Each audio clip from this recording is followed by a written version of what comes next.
ዛሬ እንግዲህ እንዴት ጎበዝ ተማሪ መሆን እንደምትችሉ እነግራችኋለሁ። እነዚህን የምነግራችሁን 5 ነገሮች እናንተ ካደረጋችሁ ያለምንም ጥርጥር በጣም ጎበዝ ተማሪ መሆን ትችላላችሁ ማለት ነው። የመጀመሪያው ማድረግ ያለባችሁ ነገር በዘፈቀደ ሳይሆን ፕሮግራምድ ሆናችሁ አንብቡ። አብዛኞቻችን እንዴት ነው የምናነበው? ዝም ብለን ያገኘነውን ነው የምናነበው። ፈተና ሲኖር ነው የምናነበው። ይሄ ደግሞ በጣም ፐርፎርማንሳችንን ያሳንሰዋል ማለት ነው። ስለዚህ ባገኛችሁት ወይም በዘፈቀደ ከማንበብ ይልቅ በሰዓት ገድባችሁ በዚህ ሰዓት ይሄንን ማሰነባለሁ፣ በዚህ ሰዓት ደግሞ እንግሊዘኛ አነባለሁ፣ እንደዛ ብላችሁ አንብቡ ማለት ነው። ሁለተኛ ደግሞ ትምህርታችሁን ለማሻሻል ጎበዝ ለመሆን የምትፈልጉ ከሆነ ማድረግ ያለባችሁ ነገር ምንድነው? እንግሊዘኛችሁን አሻሽሉት። እንግሊዘኛ ነው በጣም አሁን ትልቁ ጨዋታ ማለት ነው።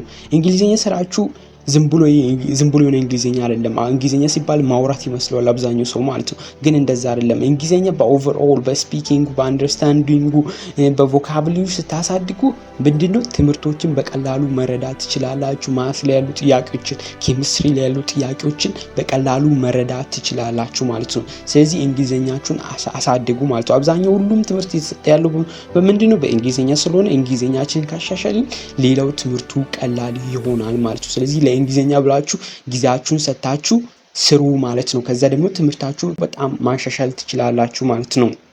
ሶስተኛ ደግሞ ጎበዝ ተማሪ ለመሆን ማድረግ ያለባችሁ ነገር ምንድነው? ጎበዝ የሆነ ጓደኛ ይኑራችሁ። ጎበዝ የሆኑ ጓደኞች ይኑራችሁ ማለት ነው። አብዛኛውን ሰው ካያችሁ፣ ጎበዝ የሆነን ተማሪ ካያችሁ፣ ጓደኛውን ሄዳችሁ ካያችሁ ጎበዝ ነው። እናንተን ሰነፍ የሚያደርጋችሁ ጓደኛችሁ ሊሆን ይችላል ማለት ነው። ስለዚህ ሰነፍ ተማሪ ሰነፍ የሆነበት ምክንያት ምንድነው? ከጓደኛው የተነሳ ነው ማለት ነው። አንድ ጎበዝ የነበረም ሰነፍ ሊሆን ይችላል ከጓደኛው የተነሳ ማለት ነው። ስለዚህ ጓደኛ ትልቅ ተጽዕኖ ነው የሚያደርገው ማለት ነው። ስለዚህ እናንተ ጓደኛ ስትመርጡ ጀስት ዝም ብላችሁ አብራችሁ ስለተቀመጣችሁ ወይም በቀላሉ ስለተግባባችሁ ወይም እንደዛ ሳይሆን እሱ ትምህርት ይወዳል ወይ እሷ ትምህርት ትወዳለች ወይ፣ ትምህርት ላይ እንዴት ነች፣ መማር ማጥናት ትፈልጋለች ወይ ብላችሁ ያንን ነገር ቼክ አድርጋችሁ ከዛ በኋላ ጓደኛ ሁኑ። ከዛ በኋላ አብራችሁ ቀጥሉ ማለት ነው።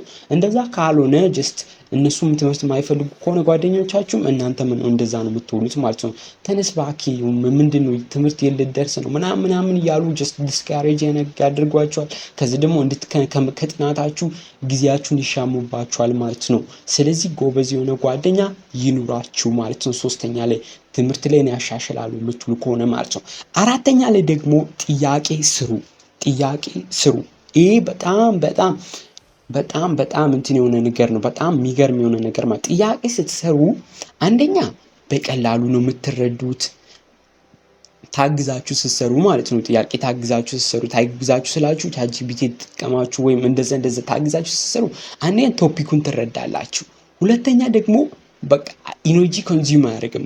እንግዲህ ብዙ ጊዜ ጥያቄ መስራት ኢንተርቴን ያደርጋል እንጂ ብዙም ኢነርጂ ኮንሱም የሚያደርግ ጊዜን ኮንሱም የሚያደርግ አይደለም ማለት ነው። ስለዚህ ጥያቄ ስሩ ማለት ነው። የማትሪክ አምና የነበሩትን ካቻምና የነበሩትን ከዚህ በፊት የነበሩትን የማትሪክ ጥያቄዎች ስሯቸው። በቃ እንደዛ ያደርጋችሁ ጥያቄዎችን በቃ ስሩ ማለት ነው። ጥያቄ ስሩ ማለት ነው። ቢካዝ ጥያቄ መስራት ምን ያደርጋችኋል? ራሳችሁን ከሚመጡ ከማትሪክ ፈተና ጋር ከየትኛው ፈተና ጋር ራሳችሁን እንድታለማምዱ ያደርጋችኋል ማለት ነው። ስለዚህ ምንድነው የምላችሁ? ጥያቄ ስሩ ማለት ነው። አምስተኛና የመጨረሻ ጎበዝ ለመሆን ማድረግ ያለባችሁ ነገር ምንድነው?